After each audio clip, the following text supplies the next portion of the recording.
If you're a fan of college basketball, then chances are you've heard of a tournament called March Madness. It's the ultimate test of skill where the top 68 basketball schools in America compete to be crowned national champions. And if some schools don't qualify for the big one, there's still a chance that they could qualify for one of these minor tournaments. There are 358 colleges and universities in Division I, and out of all those schools, 43 of them have never made the big dance. And I'm going to be talking about them in this video. But before we start, I just want to quickly mention Longwood University and Bryant University, two schools that have just received their first ever bids into March Madness, and so they've escaped from being included in this video. And now, I present to you the 43 schools that have never played in March Madness. And just a heads up, a couple of these may surprise you.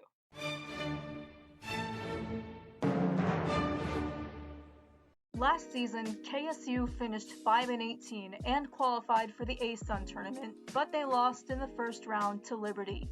Back in 2003, when KSU was still competing in Division II, they made their first appearance in the Major D2 tournament, and the Owls reached the regional semifinals, but ultimately lost.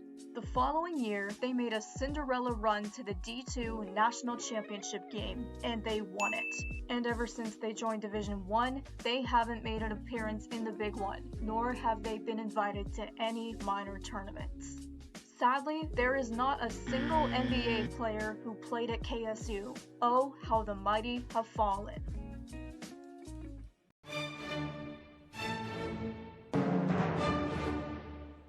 Presbyterian made the CIT in 2019, and the Blue Hose made it all the way to the quarterfinals, but they lost to the Marshall Thundering Herd.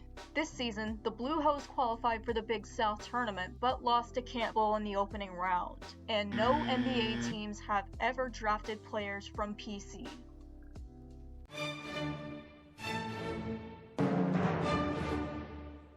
Poor Riverside. This school has been through a lot over the past few years. In 2020, the future of Riverside's basketball program was in jeopardy. There were talks about stripping the school of its athletics department in response to a financial strain caused by a certain global pandemic. But ultimately, they decided against it, thus saving their athletic programs from extinction. In addition to Riverside not making the big one, they haven't made any minor tourneys either. They had quite an interesting season last year under head coach Mike Magpayo. The Highlanders finished 8-4 and went all the way to the semifinals of the Big West tournament, but unfortunately they lost to fellow California school UC Irvine. The future looks bright for this program. Maybe Magpayo may finally give Riverside their first bid in school history. NBA stars that went to UC Riverside include Carl Rodwell and Tim Bell.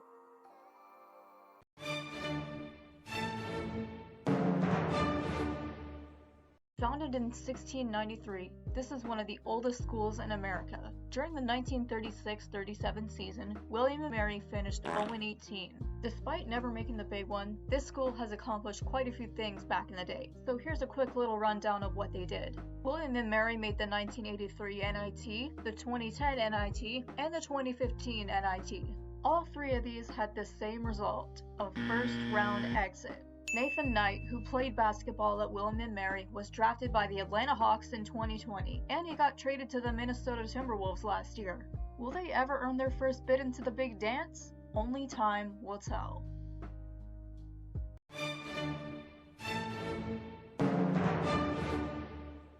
The Bobcats had a decent season last year, finishing 9-13. They qualified for their conference's tournament, but unfortunately took a first-round L at the hands of Iona. Quinnipiac did make the NIT in 2010, only to lose in round 1 to Virginia Tech. They also made the CBI in 2012, but that resulted in a first-round exit given to them by UPenn. And they've appeared in the CIT 3 times. All 3 of them resulted in first-round exits. Chances are they'll make the CIT again, or even the NIT, and if luck is on their side, maybe they'll finally be in the big one. Notable Quinnipiac alumni who played in the NBA include Cliff Mosley and Bob Boca.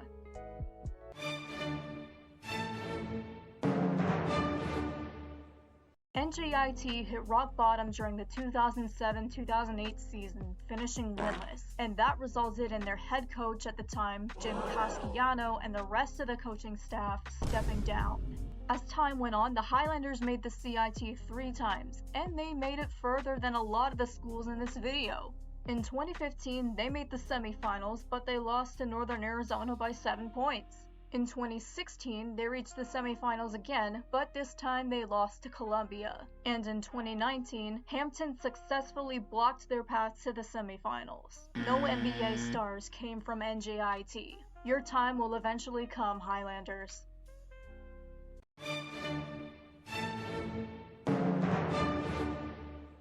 Elijah Bryant started his college career at Elon before transferring to BYU. Last year, he signed with the Milwaukee Bucks, and in his only season in the NBA, he helped Giannis and the Bucks win the championship.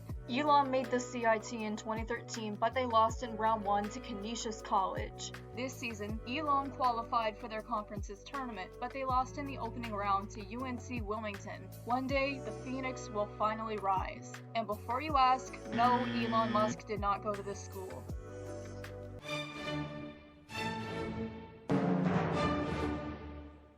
UMKC is pretty mediocre, but hey, the Roos did make the 2017 CBI, yet somehow they lost to Wyoming in the quarterfinals. Trey McKinney-Jones started his college career at UMKC before finishing it off at Miami. He was drafted by the Pacers in 2013 and currently plays for the Gunma Crane Thunders of Japan's B-League.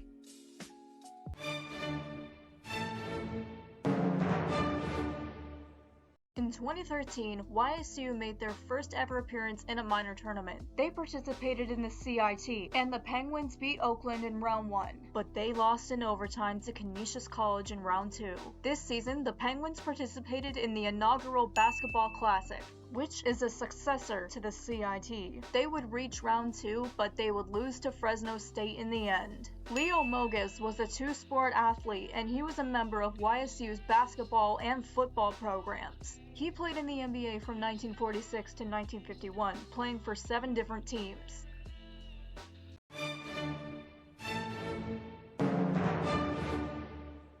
From their debut in 1965 to 1998, Sacred Heart was a member of Division II, and during that time, they appeared in the Major D2 tournament 13 times, including a majestic run where they won the national championship in 1986. Since 1999, Sacred Heart has been a full member of Division I. SHU had very sloppy beginnings, but the Pioneers got better over the years. Sadly, none of their records were good enough to qualify for any minor tournaments.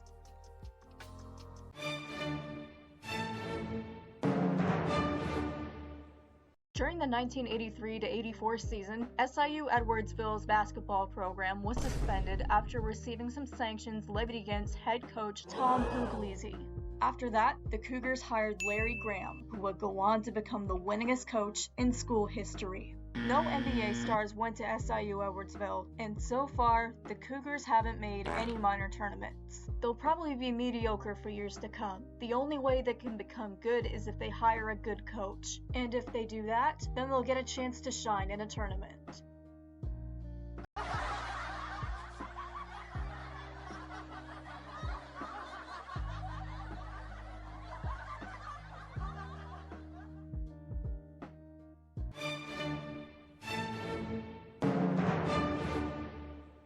Alright, I gotta be honest with you real quick. Because of this school's name, for the longest time I thought it was located in Staten Island.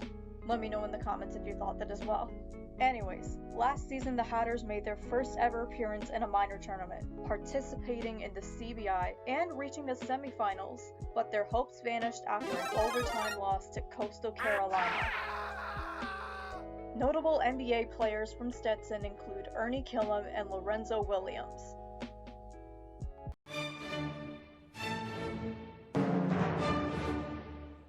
USC Upstate has made 4 CITs. 2 of them resulted in first-round exits, and the other 2 resulted in second-round exits. This season, the Spartans qualified for the Basketball Classic, and they reached round 2, where they lost to South Alabama. Phoenix Suns player Torrey Craig went to USC Upstate. Oh yeah, and in 2015, this school lost to Bob Jones University, who was a Division II member of the National Christian College Athletic Association.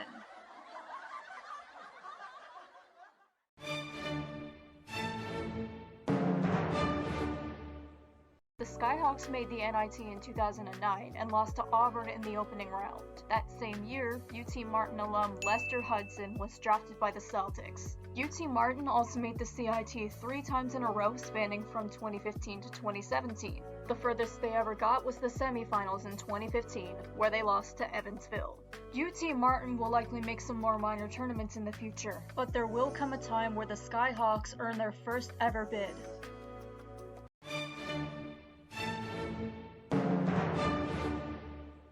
The Black Bears are more commonly known as the Kings of Defeat. So yeah, Maine sucks.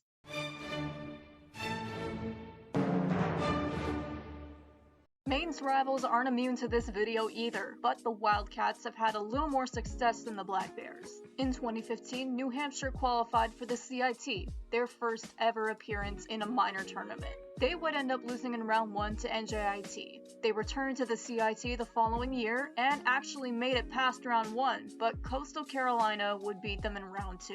New Hampshire hasn't produced a single NBA star, and both them and Maine have struggled immensely over the years. These schools have already proven to us how boring their rivalry is on the court. Boring!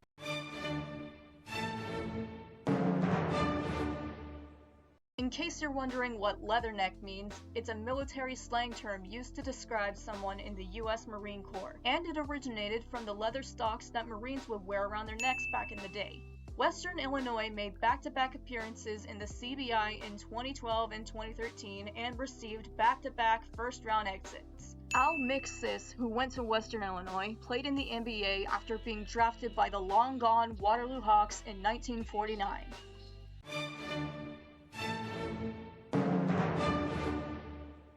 Not to be confused with the Red Flash of St. Francis University in Pennsylvania, St. Francis College hasn't done a whole lot to put its name out there lately. But the Terriers have made the NIT 4 times, with their latest appearance coming in 2015. It was also the first time in 52 years that St. Francis made an appearance in a minor tournament. Out of all the NITs they played in, the furthest the Terriers ever went was the semifinals in 1956. The Terriers would lose that game to Dayton, 89-58, and they would go on to lose in the 3rd place game in the process. St. Francis would also lose to Hampton in the opening round of the 2019 CIT.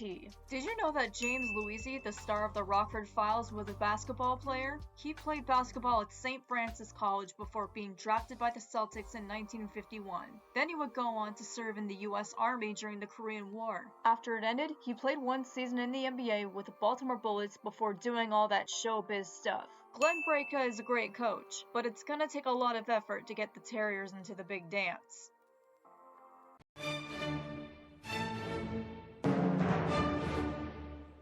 Next season, the Cardinals are set to join the Western Athletic Conference, and with that comes new opportunities to potentially make the big dance. There are no NBA stars who played for Incarnate Word, but the Cardinals have appeared in a minor tournament. Incarnate Word made the CIT in 2015 and lost to the Louisiana Ragin' Cajuns in the opening round. It's likely that the Cardinals won't make any minor tournaments this season, but once they've joined the WAC, it's guaranteed that UIW will appear in them in the future. And if they're lucky, maybe they'll strike gold and make the big one.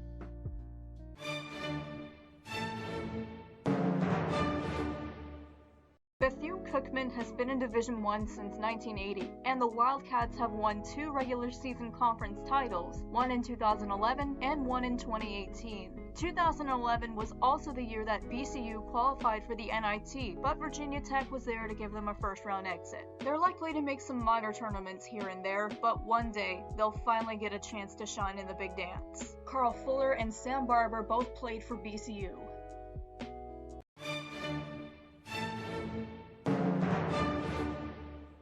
Last season, the Mavericks qualified for the Summit League tournament, and they lost to South Dakota State in the quarterfinals. In the 2014 CIT, they beat North Dakota in round 1, but Murray State sent them home in round 2. Whilst in the 2016 CBI, Duquesne sent them packing in round 1. No NBA players went to UNO.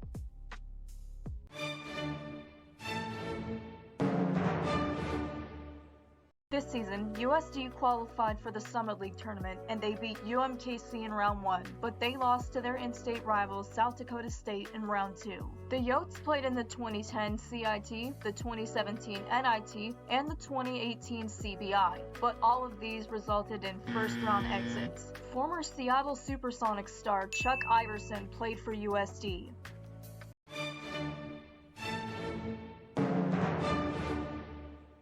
Yeah, Chicago State is pretty much proof that the concept of taking teams from the NAIA and automatically moving them to Division I is a bad idea. Yes, they made the CIT in 2013, but that's about all they've accomplished since their move to D1. Also, why the hell are they in the Western Athletic Conference when they are located in Chicago? That's like West Virginia being in the Big 12. It doesn't make geographical sense. Moving on.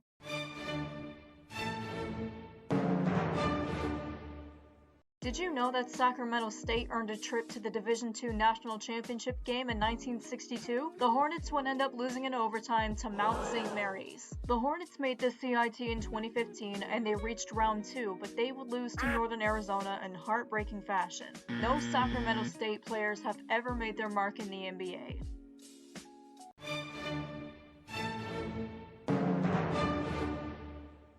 It's sad that this video has a lot of schools that have been members of Division I for only a few years, and UMass Lowell is no exception. This school became eligible for postseason play during the 2017-2018 season.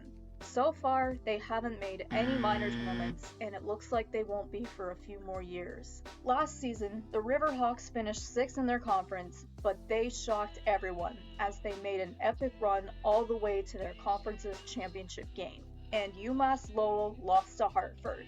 This season, they qualified for their conference's tournament, but they lost in the opening round to UNBC. At least Riverhawk fans have one thing that they can be proud about, and that is the Division II National Championship that their school won in 1988.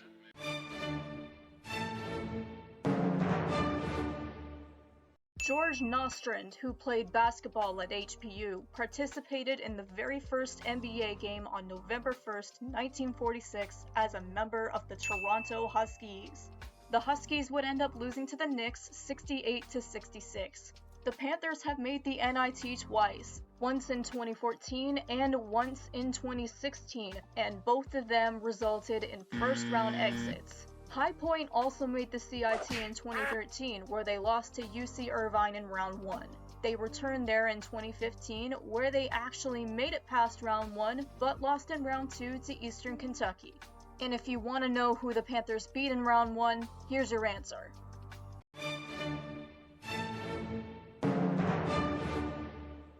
Throughout the 50s and 70s, UMES has produced NBA stars such as Tal Skinner and Joe Pace. In 1969, back when the Hawks were still in the NAIA, they made a run to the championship game and ultimately lost. They returned to the championship game in 1973, but they lost again. Ever since UMES joined Division I, they made the NIT in 1974 and reached the quarterfinals, where they lost to Jacksonville U. They also made the CIT in 2015, but received a first-round exit at the hands of the aforementioned High Point Panthers.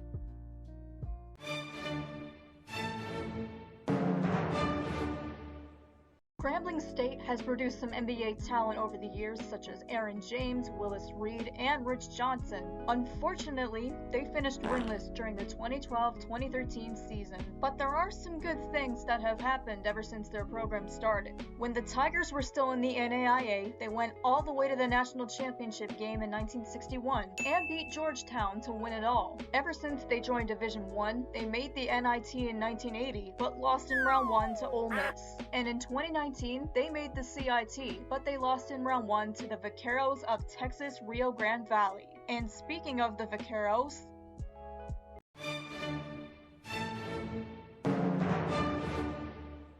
this school was formerly known as the University of Texas Pan American, and their athletic teams were called the Bronx. But a merger between it and fellow Texas school UT Brownsville happened in 2015, and the schools collectively became known as the University of Texas Rio Grande Valley, and the Vaqueros were born. Back in the days when they were still known as UT Pan American, this school won the NAIA championship in 1963, and here's what they've done so far in Division I.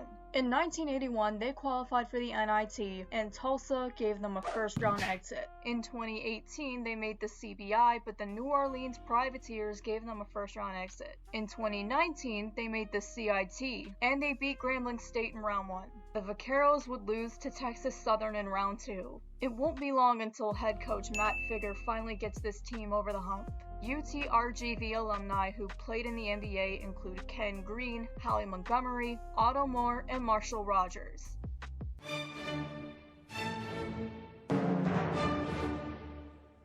Only 3 NBA players have played for Utah Valley: Travis Hansen, Michael McDonald, and Ronnie Price. Utah Valley officially joined Division I in 2009, and despite winning 4 regular season conference titles, they never won the Western Athletic Tournament.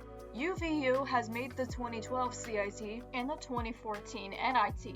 Both of them resulted in first-round exits. The Wolverines have also made 3 consecutive CBIs spanning from 2017 to 2019, and the closest they ever got was a trip to the semifinals in 2017, and they lost that game to Wyoming. This season, UVU qualified for the WAC tournament, and in round 1, they beat Chicago State. The Wolverines would go on to lose to Abilene Christian in round 2. Someday, they'll earn their bid.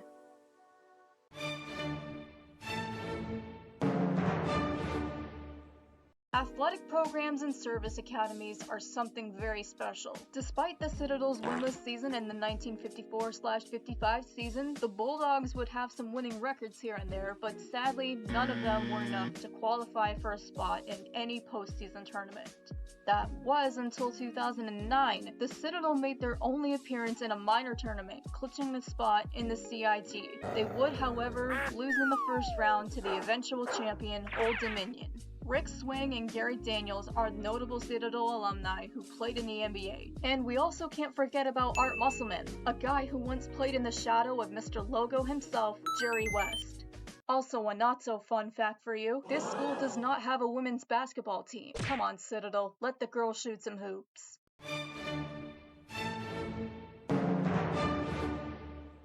In 1993, back when Purdue-Fort Wayne was still in Division II, they made their only appearance in the Major D2 tournament, ultimately losing in the 3rd place game. The Mastodons have made a few appearances in the minor D1 tournaments too. In 2016, they made the NIT, but San Diego State blocked their path to victory, and the Dons went home with a first-round exit. Purdue-Fort Wayne has made the CIT 4 times. They made back-to-back appearances in 2014 and 2015, and again in 2017 and 2018.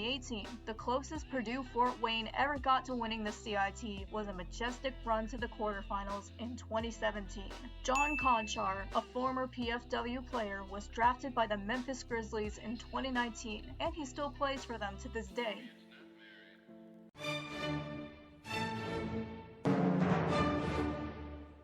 And now let's talk about Scottie Pippen's alma mater. For those of you who don't know, the former Bulls star went to Central Arkansas. He helped lead the Bears to back-to-back appearances in the NAIA championship game in 1991 and 92, but unfortunately they lost both of them. When UCA was in Division II, they made the regional semifinals in 2005, but unfortunately they lost. They joined Division I in 2007. Fast forward to 2018, they made the CBI and reached the quarterfinals, but they lost to Jacksonville State. Scottie Pippen is perhaps the most well-known NBA star who went to UCA because when he joined the Bulls, he went absolutely ballistic alongside Michael Jordan.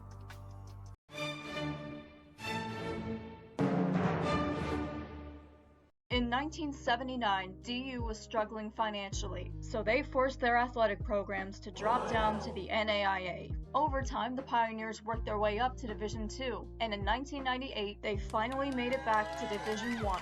The Pioneers made 3 NITs, one in 1959, one in 2005, and one in 2013. And the furthest they ever got was the second round in 2013, where they lost to Maryland. Royce O'Neal and Byron Beck both played for DU. And they also had David Adkins, a basketball player who would go on to become a comedian named Sinbad. Now, I just want to get 8 schools out of the way because they're all in this video for the same reason. Merrimack College, California Baptist University, Dixie State University, the University of St. Thomas, Bellarmine University, Tarleton State University, UC San Diego, and the University of North Alabama. They're all lumped together because they've all just transitioned into Division I, and the rule states that a newly transitioned school won't be eligible for any D1 tournaments for a few years. Once they have settled in nicely, then they will have a chance to earn their first ever bid into March Madness. Now that I've got those schools out of the way, we have covered 42 schools. So which school is missing? I've saved the best for last, as it may be the most surprising school in this video. So let's find out which one it is.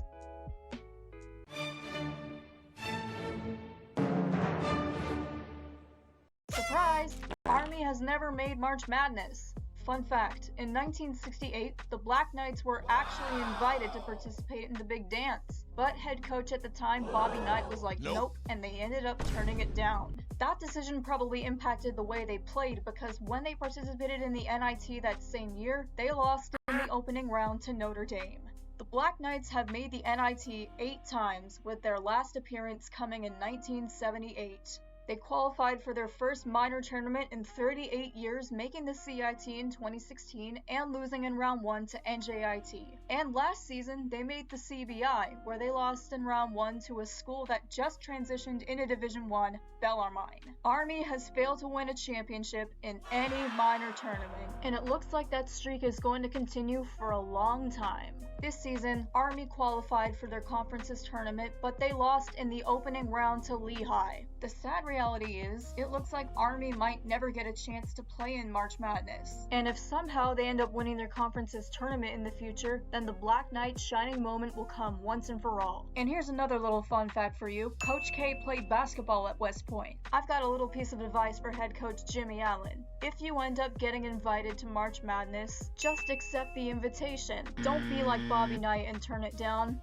Overall, I'd say a majority of these schools have a good chance of making March Madness in the future. There are some schools with very high chances and some that have no chance at all. I'm going to end this video by telling you about the schools I see making the big dance in the next few years. And they are UC Riverside, Incarnate Word, Youngstown State, Utah Valley, Merrimack, Bethune-Cookman, and Stetson. These 7 schools have a good chance of making it in. I also want to hear from you guys as well. Which schools do you think will earn their first bid in the future? Let me know in the comments below. Anyways, that's gonna do it for this video. Like and subscribe if you enjoyed. I don't upload often, but make sure you hit the bell so you stay notified of when I upload next. Thanks for watching, guys. Take care.